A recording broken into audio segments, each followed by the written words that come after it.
This week on the Nerdhat podcast, for our bonus episode, we want to honor Women's History Month by highlighting two interviews that I did during the RiverRun International Film Festival and its follow-up last spring. The first is with Yvonne Chan. She is an actress active in the TV and film industry. And the second is with Danielle Goldwert, a stop-motion animator who wrote, directed, and produced her first short film. It was featured at the RiverRun International Film Festival and has been featured at several other festivals since then. She is also working on a second film that she recently finished and will be submitting to festivals soon. So we're looking forward to having her back on at some point to talk to her more about that, as well as having Yvonne Chan back on to talk about what's new in her career. In the meantime, here are the interviews we released originally on YouTube only last spring, now here for your audio entertainment. Nerdy. Nostalgic. Madly inappropriate. This is Nerdhat. Nerdhat, I'm Ruth late. Why am I robot?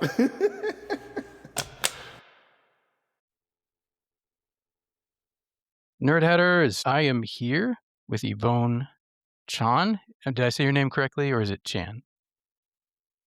Good enough. Good enough. Yeah, usually I just say Yvonne Chan. The Chinese pronunciation, Yvonne Chan, okay. yeah, is Jan. John, okay. I had a Yeah. feeling. I always like saying people's names the way they prefer or the authentic way. But usually I have to ask. So I'm here with Yvonne Chan, and we met on the second day of the RiverRun International Film Festival. She was actually talking to Timothy Cooper, who I'd interviewed just the day before. So Yvonne gave me her business card, and we got connected over Instagram, and this has turned into an interview. So Yvonne, thank you so much for joining us here on the Nerdhat podcast. Thank you for having me. It's great to see you again. Absolutely. So how did you enjoy your? I know you had 3 or 4 days at RiverRun here in Winston. Is that about right? Yeah, I had a great time actually, and I would highly encourage all creatives, people in the industry if you, I know it's a luxury to do so, but perhaps once a year, just to, actually allocate time away. And I would encourage going someplace you've never been, or at least away from your home market. So there's a full concentration and presence to really take it all in. Was this your first time in Winston-Salem? Yeah, in my prior life, I've had a few conferences in the Research Triangle. So, but never Oh, out yes. here. Yeah, so it's really cool. Well, welcome back. And I know you're not there today, but welcome back. Past tense. So tell me about the entry in the festival that you were there to represent. We Are Kings. Yeah, We Are Kings. It's a comedic short film written and directed by Frank Sun. And so I'm one of the actors in the film. Ostensibly, it's a coming of age story based on his childhood growing up in North Carolina. And for me, I see it as a love letter, so to speak, to his childhood best friend and to a certain degree, his first crush and his mom. And there are so many, so much subtext. We could go into that later, but yeah, it's a fun, heartfelt, feel good film. Well, I will actually get a chance to see it tonight at the second showing, and I know it's also showing virtually. So for those of our listeners who are hearing this on the 23rd, it's still playing virtually at this point at the RiverRun. So you just have to go to riverrun.com and buy yourself a ticket. It's only available through the 27th, so catch it while you can. Do you know, I know that's often the goal. Do you know if it's been picked up by any streaming services at this point? If it might show anywhere in the future? Yeah, we just got wind that we'll have our New York premiere at a pretty snazzy festival. I don't think I'm allowed to actually say it out loud. Not allowed to But announce it that's yet. Okay. Okay. yeah, but that's in June, and it'll be a little bit of a homecoming, and, that's, our Nice. base, so it'll be fun, yeah. And then, in terms of longer term distribution plan, that was one thing that was really good about the festival. You do get to talk to so many industry people. Normally, it's, more of a topic for feature films, but alas, Mm. there are some potential options for short films as well, so that's exciting. Yeah, I know that's something I would love to see more of now, dipping my feet in to short films here in the festival and getting a chance to talk to the filmmakers. I'm like, these need to be seen. There should be, if there isn't already, there should be a streaming service just for short films. Like, hey, some techie out there, you need to start that if you haven't already. Yeah, yeah. Because I know, I know, directors, actors, you put so much of yourselves and the writers and just everyone involved put so much yourselves into these films and just you'd love to get them seen, I imagine, more than anything else. And like festivals are great, but if it doesn't have a life beyond that, I imagine that has to be a little disappointing sometimes. Like maybe not, maybe it just for the art you enjoy it, but um, has that Yeah. been a frustration at all with short films or just Yeah, I mean, historically, this is, by the way, my perspective. I think historically, short films are perhaps almost viewed as a director's demonstration project, so to speak. And it certainly gives a mm, lot their first foray and some footage for the reels. And to have it shown at multiple festivals and smaller venues, sometimes big and small and mixed, is really satisfying and serves its purpose. But I'm hearing and of course, sometimes it's more of an atypical scenario where, say, and actually RiverRun, let me put in a little plug. It's an Oscar qualifying festival, which is exciting. So for those winners hmm of their particular categories, it may perhaps move on to, say, showcase at the Academy Awards and perhaps more accolades from there. And there may be a life on, say, Netflix or whatever streaming service. But again, speaking to some filmmakers, I'm hearing that perhaps there could be options in other ways. I'm kind of conflating a couple conversations, but one really interesting convo with our producer, who I don't know if I'm allowed to say, but he's a Disney executive, and so he has a global view uh-huh. of the trends in different parts of Mm, the world.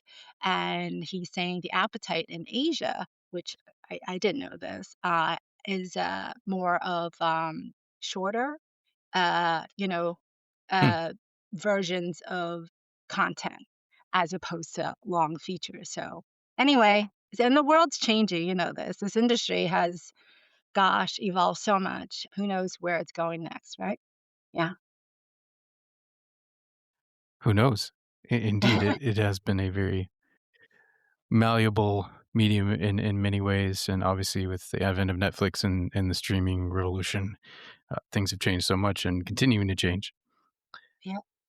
Well, so yeah, so keep an eye out for that. You can check on Yvonne's IMDb listeners and just keep an eye out for when things might pop up on streaming. IMDb tries to keep up with that, a listing of like where to see it, where to view it. So you never know when it might pop up. So yeah, check out her work. Thank you very much. And I do want to Okay. say,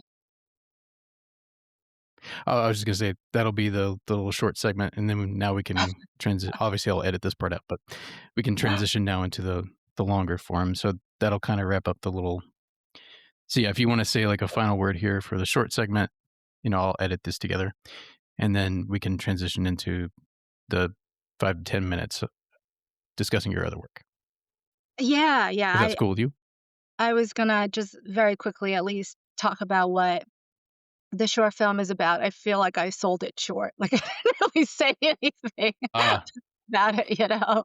Yeah, so maybe even a okay, couple sentences about that, yeah. sure, yeah, and I can always like swap around too if I can figure out a way to make it semi seamless. I could take that. I will need to leave in 10 minutes. Sadly, actually, my wife is going to see one of the films at River Run. that she's going to review. So yeah, that's why I was a little frustrated with my technology. I was like, ah. But anyway, yeah, if you want to go ahead and share a little bit more on that, and then as we have time, we could get into the other stuff. Sure. I think, part of the reason the film really resonated with me is the bigger story that I think may be Hmm. applicable to, like, everybody, and that is throughout life, not just when you're a teenager, but all through our lives as we pursue things, you know? At what point is the price too high when it's losing your identity, people who you love, you know? I thought that was a really key Hmm. message. And beyond that, also that the idea of the cork that you try to hide, right? This is quoting Alphaba, could actually help lead you to the wizard. Whatever you feel may have been an issue could actually be the thing that differentiates you, nourishes you, and empowers you in the long run. So I really like those two messages. Hmm. Well, I'm thoroughly looking forward to seeing it tonight. And obviously, I'll let the listeners know what my thoughts were afterward as well. But thank you so much for taking a few minutes to talk to us about it. And like I said, listeners, go check out We Are Kings on streaming. It's available through the 27th through RiverRun, and I imagine it'll pop up in some other festivals as well. So maybe you'll be able to get a virtual ticket through some of those if you can't see it through RiverRun. So Thank transitioning now to the longer form. Yeah, uh, yeah.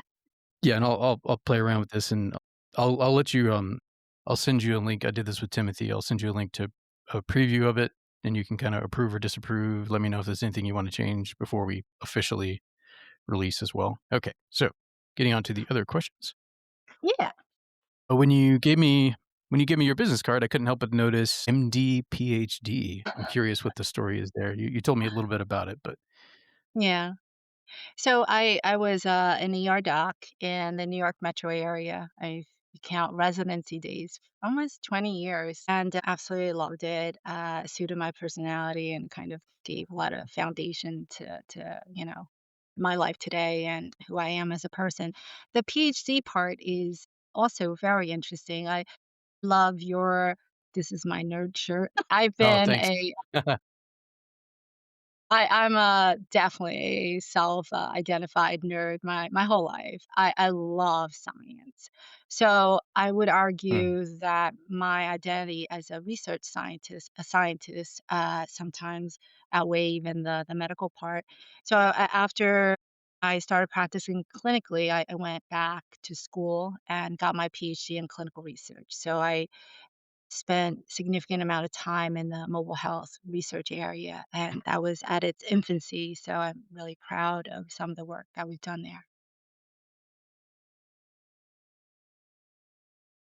so how did the transition to acting happen? Was it something you had like dreamed of further back when you were a kid and just finally came to a point in your life where, you know what, I want to try this?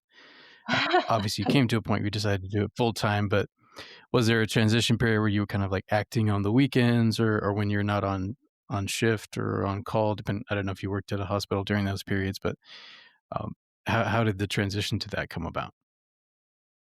My mom used to tell me so her memory of my toddlerhood, which I don't quite recall, is I was the girl that would run around singing and dancing, so perhaps I wanted to be a stage actress, as a toddler. And, I've always been on the creative side and, different forms of it, drawing, painting. But anyway, when it comes to actually acting, it was when my daughter was very young. I have distance, I'm able to call it out, but at the time, I wholeheartedly thought perhaps she will want to be an actress and a model. So I was pushing her to do so, so I could be the momager and have my full-time job. I used to love it. Uh, fast forward, I don't know, 10 years, and COVID hit. It was a perfect transition in my life where, once again, it really is a privilege and to be able to say, "You know what? I feel fulfilled. The first half of my career was so and so, whatever, and now I really want to." and I don't do anything. Am I allowed to curse? Half-arsed. So once I made the decision, it Yeah, we have an explicit rating. You can drop an F-bomb if you want. No C words, though. We do stay away from those. You're not British. No, I'm kidding. Yeah, yeah. So it's about, a little over 3 years. Yeah, full-time effort. Okay, okay. Well, I had a chance to catch up with some of your previous work, and one in particular. It was hard to find some of it on streaming, hence the short film. They need to get on streaming more often. That would be awesome. But I did find an episode of Evil Lives Here that you did back in 2023. So, what was it like playing a real life person, Sungnam? Am I saying her name correctly? Yeah. And Well, that was one of my earlier works, but it was super fun. I love playing the antagonist or somebody who is, well, any really complex, interesting character is juicy for an actor to portray. mm, But so this woman was a little bit out there, and on a, it's this is TMI, but a lot of that director really pushed me to go 10, meaning mm, go psycho on screen, and most of it probably didn't quite fit the storytelling, so you those clips I kept, but it wasn't really part of, but anyway, yeah, it's my first time handling a real gun. It's like, gosh, it's pretty heavy, and I have to, use a prop knife to, cut my husband's face, ultimately doing him in, attempting to murder my 2 daughters. I mean, I'm yeah. sorry, So but definitely. Well, I don't know if spoiler warning applies to this type of thing because it's like a true crime that's actually happened in real life. yeah. But yeah, if you wanted to not be spoiled, but yeah, that's whew, yeah, that's an intense villain, and it's not too often. And again, obviously, this happened in real life, but I haven't seen either fictionally or nonfiction too many instances of female domestic violence portrayed. Yeah. Typically, which I think statistically it is more often the male, obviously, but you just don't see it portrayed too often. And yeah, it's pretty rough. Pretty rough. Yeah, and I'm like, now I'm catching myself. I didn't mean to be insensitive. I was just more speaking about a No, no, no. artistic experience. Was it? I noticed that there was a couple scenes there where you interacted with the child actress. Was that a little tougher? Like portraying anger? Did you have to do some repair afterwards with the kids? Like they looked like they might have been maybe 8, 9 thereabouts. Children really surprise you. Well, I wasn't the one. If they needed any kind of post production or shoot kind of. Right, right. Probably the director or someone else. Yeah, but the reality is, well, that's why it's magical, right? They intuitively know that this is all fake. Because as soon as, the director calls cut, I'm back to my normal self. Yeah, I don't think they were traumatized or anything like that. And they're such pros at such a young age. That's awesome. That's awesome. So obviously your short film that played at River Run was a comedy. I noticed from your demo reel you may have done some other comedies as well. I'm curious which was more challenging for you playing a just basically an evil villain, albeit a real life one, versus a comedic role. I've heard some actors say that comedy is actually harder.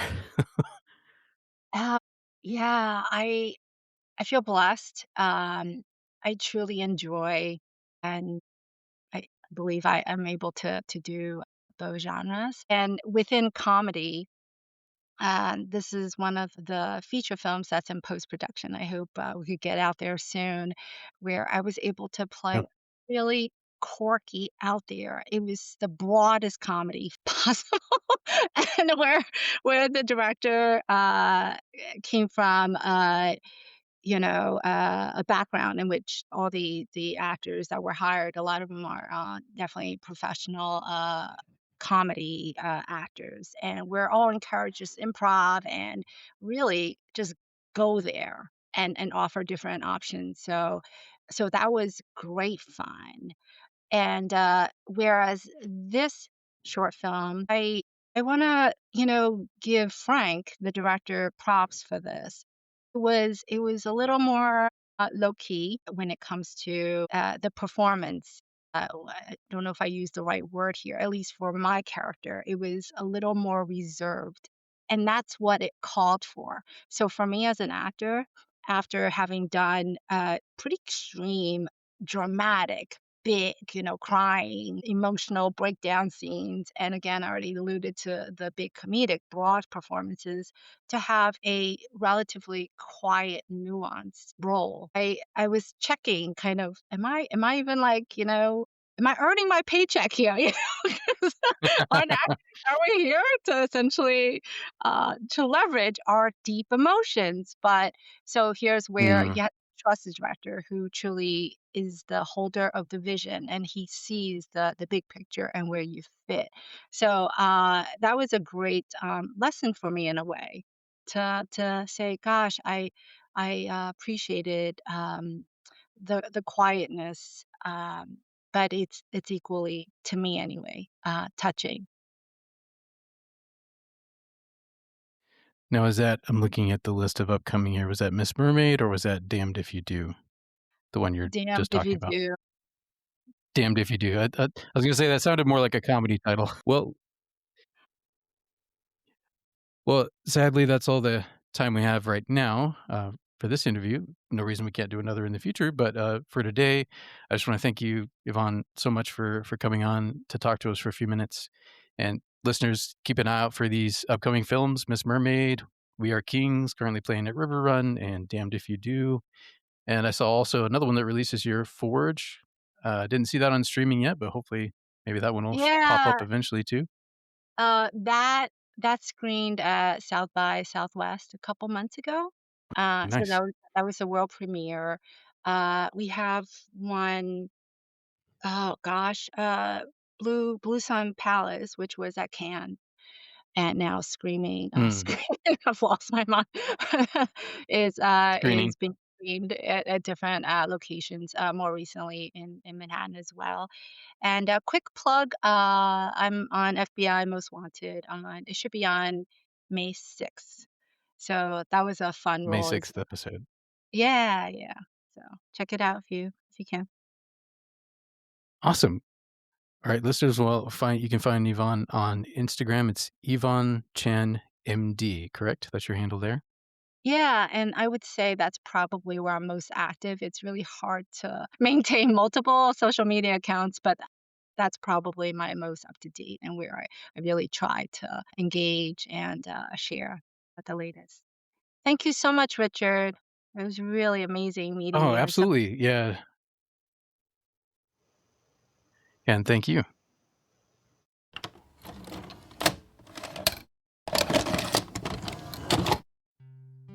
What does it mean for something to be nerdy? When it comes to the realm of arts and entertainment, which is where we like to live with the Nerdhat podcast, what does it mean for something to be nerdy? Like nostalgia, that's easy to explain, right? It's something like for us as the host that reminds us of our childhood. Or it might be something from our parents' childhood that they watched with us that reminds us of our relationship with our parents, things like that. That's pretty easy to explain. Mildly inappropriate humor, it might be a little hard to define, but that could be a wacky comedy. That could be just us having fun with whatever topic we're covering. But what does it mean for something to be nerdy? Does it have to be Marvel or DC in the comic realm, or you name your fantasy property? Does it have to fit within those realms, or could it be the latest independent drama that you just are so excited about? Maybe it's a documentary that you watched that has got you excited to get out and make a difference in the world. Who knows? Does it bring out your inner nerd? Does it make you want to share it with other people? Does it inspire you to go and create something similar yourself?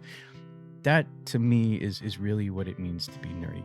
So, you've been listening for the better part of 4 years to what Laura, myself, and Will, and our guests pull out of our nerd hats. We want to know what's in yours. So picking back up on May 18th, we're going to be going back to the, hey, let's shake the hat up and pull a random topic out format. So we need some contributions to the hat. We need to know what you would like us to cover. And maybe you'd be interested in coming on and talking about it with us. Either way, we'd love to know what your ideas are for topics to cover. So hit us up on Patreon, on Instagram, on Facebook, comments on Spotify, on our website. Let us know what you would like us to cover. What's in your Nerdhat?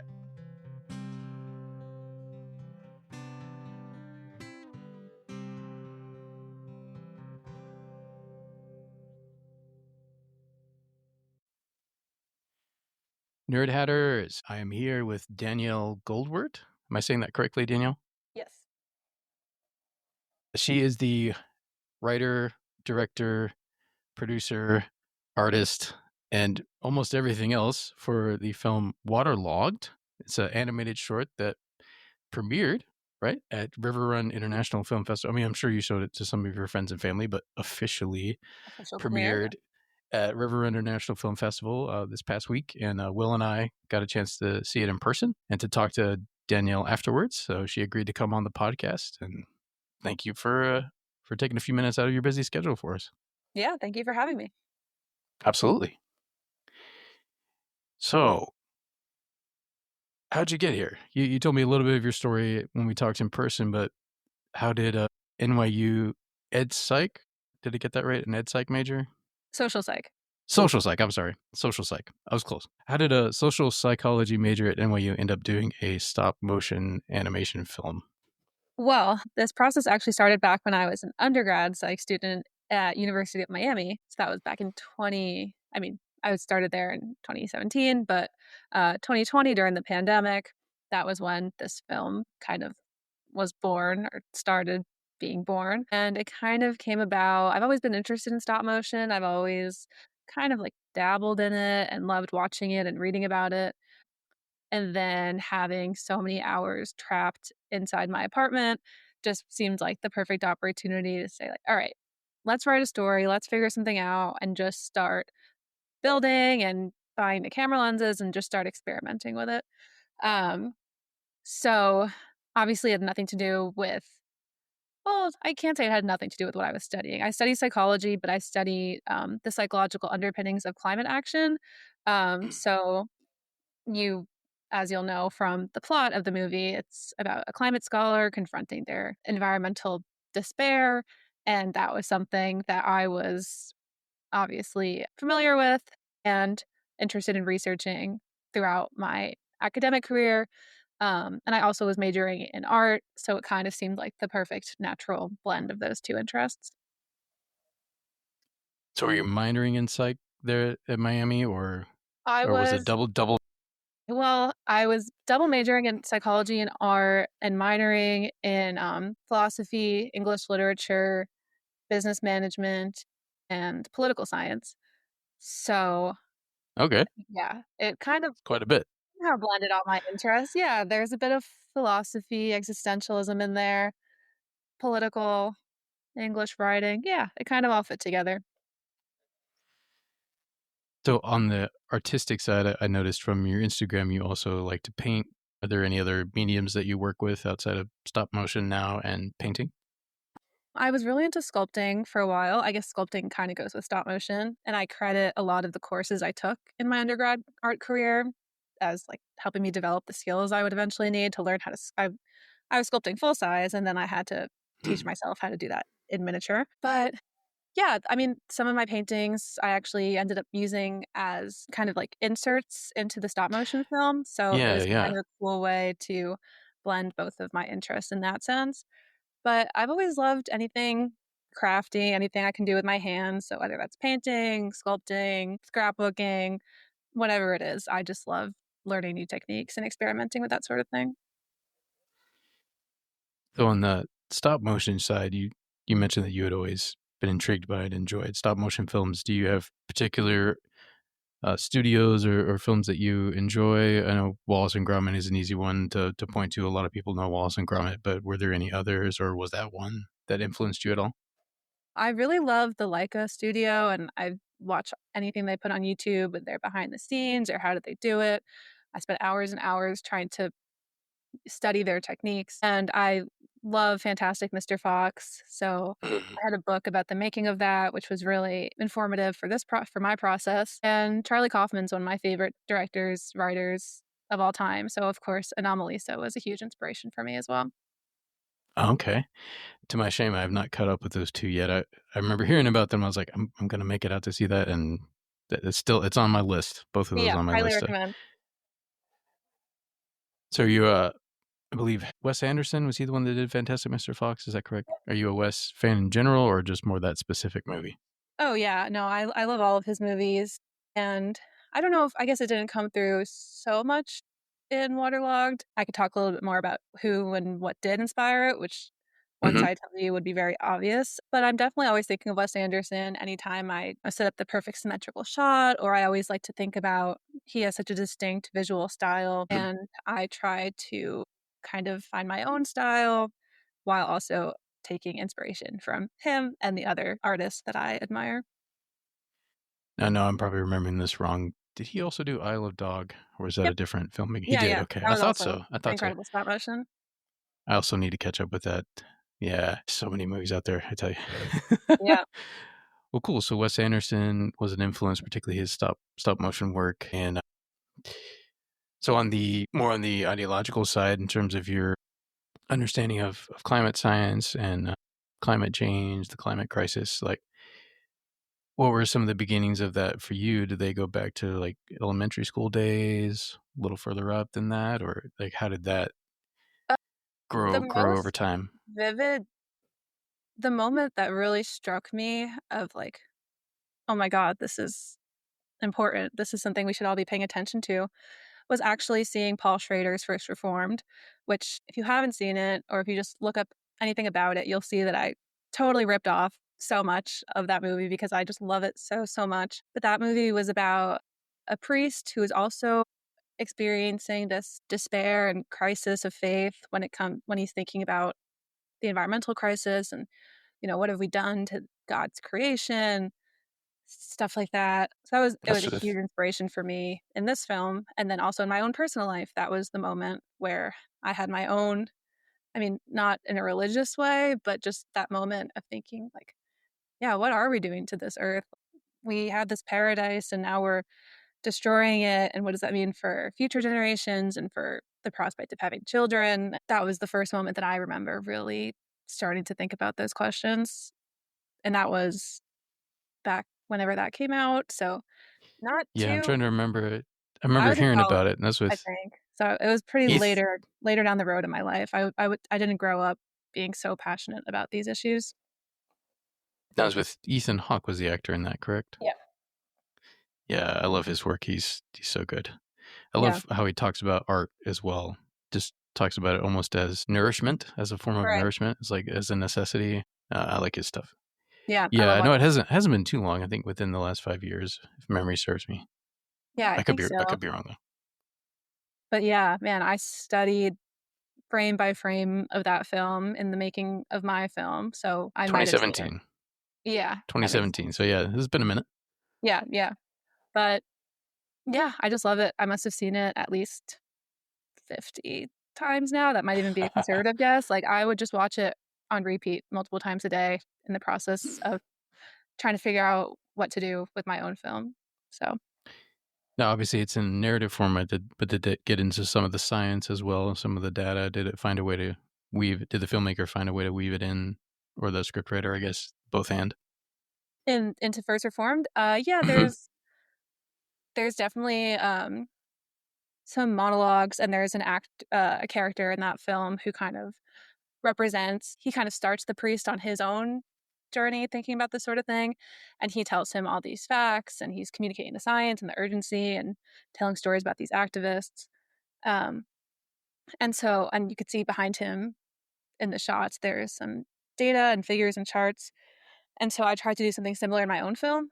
Like, in the academic space, there's a ton of climate scholars and environmental psychologists that I really admire whose work that I wanted to incorporate into my film if possible. And so, like the Yale program for climate communication or Dr. Elke Weber at Princeton, those are just two examples of researchers I really admire.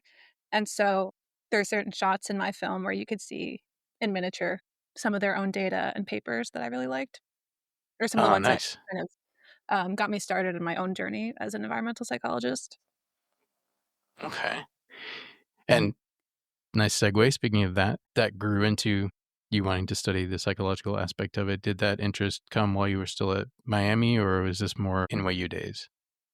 This was early on in Miami, about uh, partway through my first year there.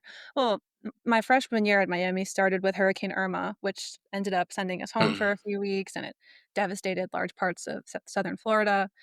And so that was a very vivid and immediate impact of climate change. The storms are being worsened by the climate crisis that a lot of people don't tend to experience or don't tend to make the connection that it might have been worse because of the way the climate's changing. So that was a moment for me that kind of struck home a bit. And then the summer after my freshman year, I ended up doing a research internship with this lab at Cambridge in England, that was one of the earlier academic teams that I can recall studying the psychological side of climate change, which was something that I wasn't even aware of at the time was a thing. I always knew I liked psychology, I liked the brain, I like human behavior, but I wasn't really sure how to apply it or what I wanted to do or focus on. And then as soon as I discovered this lab, I was like, okay, this is it. Like, this is something that will be meaningful, and I can be really passionate about trying to actually apply my knowledge and my research and potentially or hopefully make a difference to this major real world social issue. So, yeah, it was pretty much starting from that summer after my freshman year. And then I went back to Miami and I joined a bunch of research labs, and there weren't any labs in psychology studying climate change at Miami, but I was able to make a connection with the primary investigators. And I just told them, like, look, I only really care about studying the climate crisis at this point. And they worked with me to set up my own experiments and were really great and supportive mentors and letting me kind of do my own thing. So, yeah, it's been quite a few years now, I guess, since 2018 that I've been studying this and thinking about it. So I've had a lot of time to get familiar with the literature and kind of meet the leaders in the field and immerse myself in this line of thinking. Did it involve a good bit of survey work with the research that you did? What were I'm probably getting the wrong term, but what was the mode of research or Yeah, the the approach majority of to? my research now is online survey work. But this summer, I'm actually going back to Cambridge, kind of where it all started, and conducting a field study to replicate some of my online findings and see if they will translate to the field. Um, and I always try to think about, because online, yeah, this is a little off topic from my film, but I'll just be brief. Okay. Online findings don't always translate to the real world, because if you ask somebody, like, are you willing to recycle, or do you care about climate change, or even like, will you take this major action? It's much easier to say, yeah, sure, okay, versus when you Mhm. actually try to measure it and see if people do that, do their intentions match their actions? Oftentimes they don't. And so we've been thinking a lot more about how to test things in a more ecologically valid way. Yeah, I don't mind going down these rabbit trails a little bit. We at Nerdhat here, we like to nerd out about things that we enjoy, and science is one that I love, and in particular, the field of ecology is one that is part of what piqued my interest about your film, and so I was excited to meet you and your supporters as well after. And it sounded like you had obviously your boyfriend was there with you, correct? Mhm. Yes, and another good friend that they had come along and supported you in your journey of the filmmaking. And you said it took you 4 years total, correct? Yeah. So the funny part is, I didn't even know my now boyfriend or the girl I brought, one of my best friends. I only met them pretty much during the final year of the process of making that film. So I just mentioned it, like, yeah, I've got this side project I've been working on and off since quarantine. And then the girl, my friend Alex, she was really instrumental, and like, I showed it to her and I was like, yeah, I don't really know how to finish it. I don't know. It was really fun to make, but what am I gonna do with it? Who's gonna watch it anyway? And she really pushed me to be like, Danielle, this is something. Like, you should finish it. She sat with me, and it was, I think I mentioned, like, I had looked at it so many times for so many hours at that point, that just having a set of fresh eyes on it to say, um, someone other than my family who is so sick of my questions by now and saying, like, what do you think, this frame or this frame, this shot or this shot? They don't know. They don't care. So having someone who's interested in this sort of thing, who is willing to sit down with me and go through that process and iterate different ideas and suggestions. She doesn't like when I give her so much credit, but like I think it was pretty instrumental in helping me finish the film. I feel like every artist, it's so hard. My wife's a professional painter, and I know just watching her journey, and it's so hard to advocate for yourself sometimes. Like when you're creating art, I feel like I've heard so many artists talk about that it's difficult to be your own cheerleader Yeah. because it feels so close and so personal. You're like putting this out. It's like putting a child out in the world naked or something, and that, or your inner child maybe in some ways out in the world naked. And you're like, Right. wait, come back. I need to clothe you, or whatever the case might be. So that's awesome that you had some cheerleaders and some helpers there to help you get across the finish line, so to speak. Did she push for you to submit it to a film festival, or was that, how did that come about? Like the idea to submit Yeah. to I RiverRun? mean, I showed it to a few friends afterwards and they were all very supportive. They all liked it a lot, which was a big relief to me because I was like, I don't know. It's like, here, I spent 4 years on this, but maybe it sucks. I don't know. Like, you tell me. And everyone was like, no, it's really good. And I still wasn't sure if they actually meant it or, of course, what else are they going to say? But the next logical thing seems to be like, okay, you made something good. You have to share it with the world now. You have to try to get it out there. So I submitted it to quite a few film festivals. So far, River Run has been the biggest one, the only one. But I'm still waiting to hear back from quite a few. And Okay. yeah, I mean, I was really excited. I wasn't familiar with River Run before that, but like Alex, she's from North Carolina. I have a few other friends in the industry who are from that area, and they try to communicate to me like how big of a deal River Run is and what an honor it should be. And of course, I was very honored to get in to any festival. But once I realized, the quality and the caliber, especially seeing the other films that got in, I started to really appreciate like, okay, I made something pretty good, I guess, because So yeah, this is a being big deal. I got into yeah, like that was a Oscar nice feeling. qualifying too. Yeah, I didn't really know what that meant. When I told some family members, they're like, "Oh, what? You're nominated for an Oscar?" I was like, "No, back up." Not quite. Yeah, but it was still nice to get, um, yeah, to get into this festival, and it was a really amazing experience getting to attend and watch the film, and people in the audience chuckled at the right moments, and they all seemed to enjoy it. So that was just like a really special and relief that people liked it.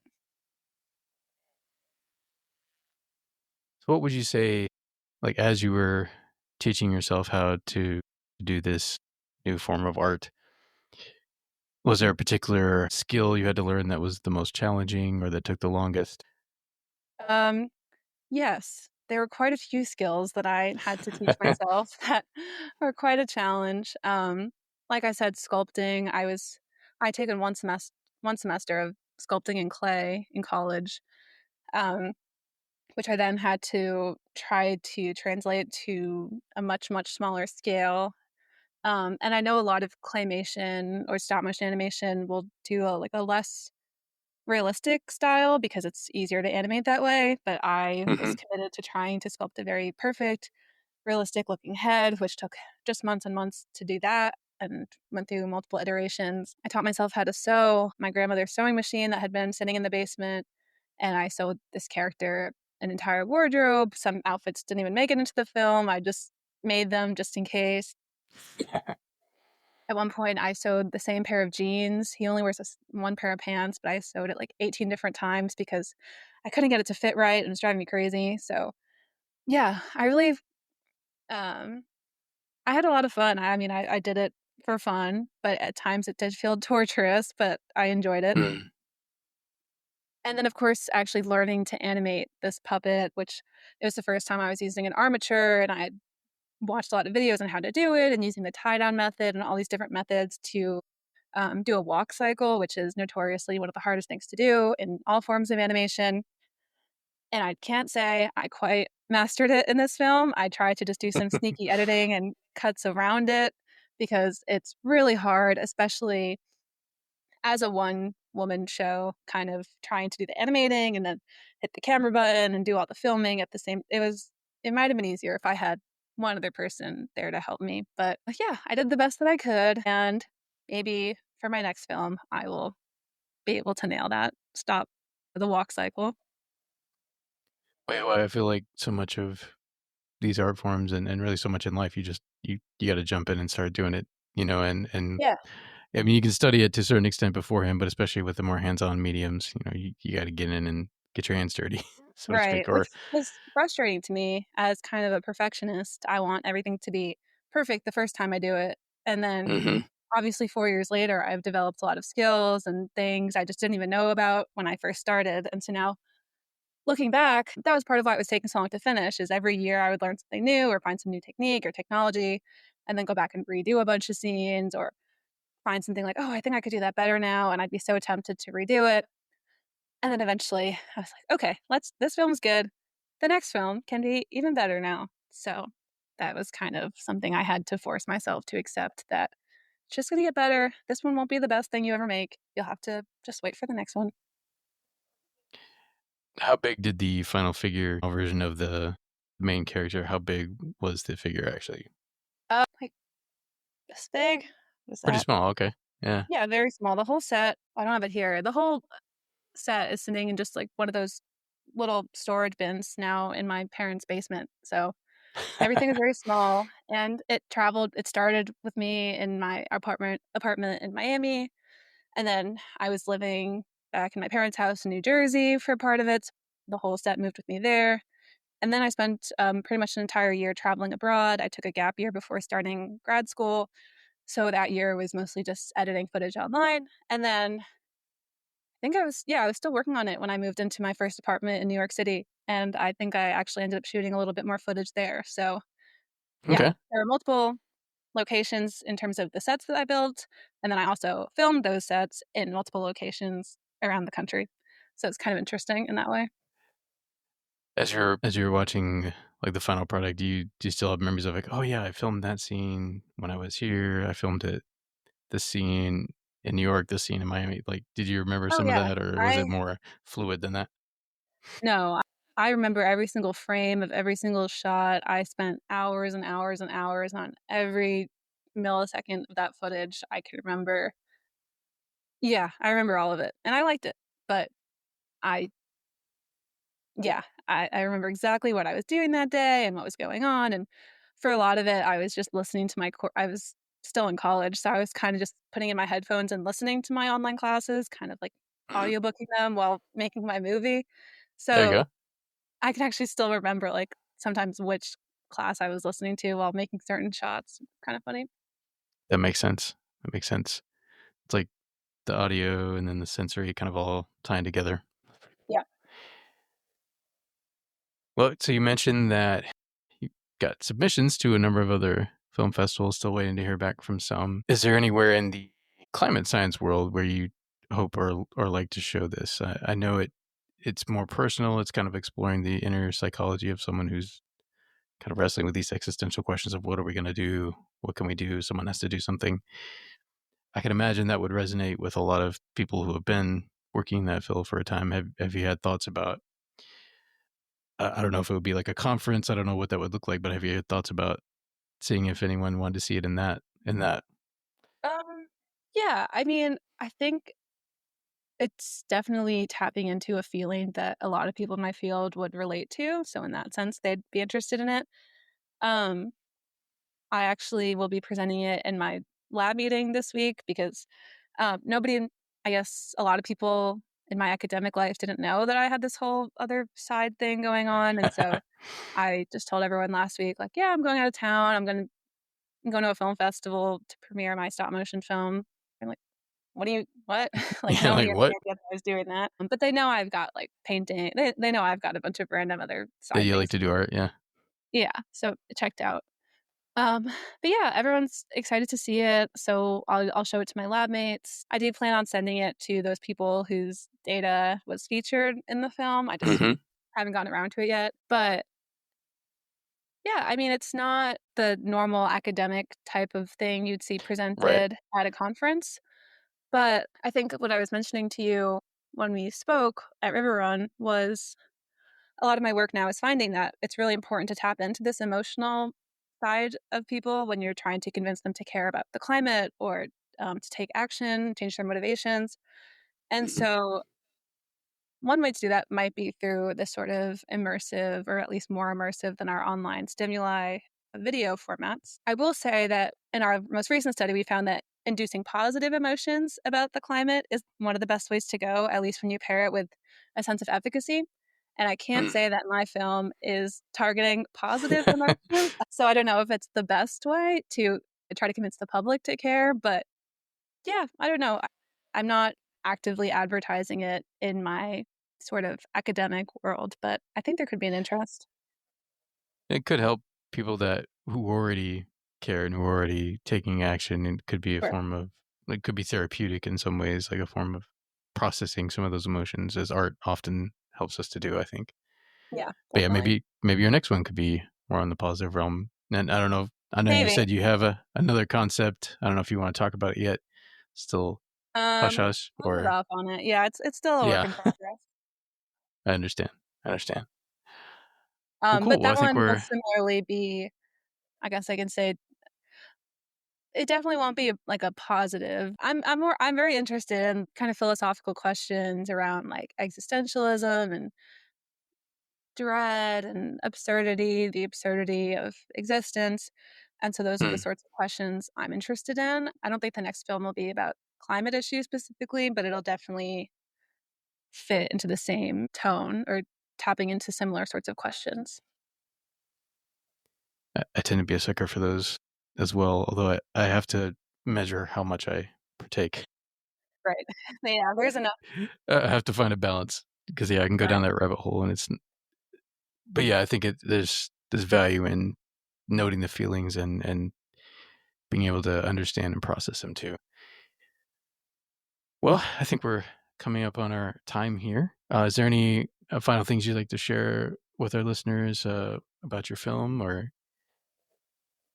I mean, if anyone wants to watch it, I'd be super thrilled to hear your feedback.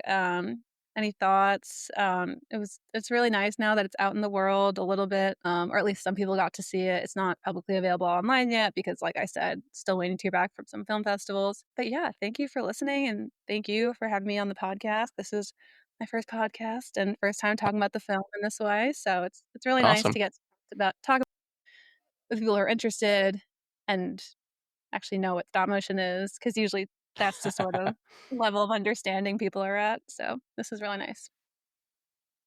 No, you're welcome. Yeah, we love movies and film. We have not covered a stop motion film yet, so technically this is our first stop motion film that we've covered. But yeah, I mean, there's so many options over the years, so we'll get there. maybe Yeah. with like Fantastic Mr. Fox or Isle of Dog, one of those entries. Well, Danielle, thank you. Listeners, if you happen to catch this while it's still playing at the RiverRun virtually, it's there at riverrunfilm.com. And you can purchase a ticket. It's to the entire selection of shorts for the animated, I think it's Animated Shorts Program 2. And her film is, I think, towards the end of the selection there. And virtual tickets will be available through April 20th. Danielle is the best place for them if you want followers. Would it be, did you want to mention your Instagram or there? Do you want folks to Yeah, follow you sure. there? I've got, well, I tend to start new Instagrams for all my hobbies. So I've got one that's just anything I'm up to. It's D Goldwert. And then if you want to see my paintings, that's Danielle Goldwert. And I had one just for stop motion. We'll see if I end up posting there again. But that was Goldwert_stop motion. And maybe Okay. one day I'll consolidate them all into one umbrella. Makes sense. All right. Yeah. But probably I know the one you posted about the film was D Goldwert. So Yeah. would that be most tends to be the likely main one. any future news about it? Like if you got into a new festival, Yeah. that'd be If where you they want could to hear about it. hear, yeah, that's probably the place to go if you want to stay up to date on this film. So Awesome. Well, good luck with that and with your continued studies at is it doctorate level or just a doctorate level. doctorate level? Nice. I had a friend who just got his PhD recently. I know how rigorous and challenging that can be. So good luck with that. Thank you. Yeah, it's a long haul, but it's fun. All right. Well, thanks so much for coming on the Nerdhat podcast. And it's a pleasure for us to be your very first interview. So that's pretty awesome. Thanks. Hopefully you'll get more in the future. Hopefully. Fingers crossed. All right. Thank you. The Nerdhat podcast was produced in partnership with Nerdhat Productions, which is owned by me, Richard Best. So it's produced by me. Wait, what is this music? Hold on just a second. Let me see if I can find my normal music. There we go. Okay, so the Nerdhat podcast is produced by Nerdhat Productions. I want to give a big thank you to my co-hosts, Will Boyer and Laura Morales. They have been such a big part of the success of this podcast. It would not be possible without them. I mean that sincerely. I would have quit a long damn time ago. Thanks also to all of our many collaborators and guests over the years, and most recently Elijah Miller for giving us a new logo. While I was involved in creating it, I did not do the artwork. He did it, and it was amazing. So, the Nerdhat podcast was recorded by me, Richard Best, and edited by me, Richard Best, with a little bit of assistance from Riverside.fm. I appreciate that program. It has been very helpful for virtual recordings, like on snow days, things like that. You name it. Anyway, I digress. Until next time, nerds, nerdhatters, nerdhettes, assorted nerd persons, live long and prosper.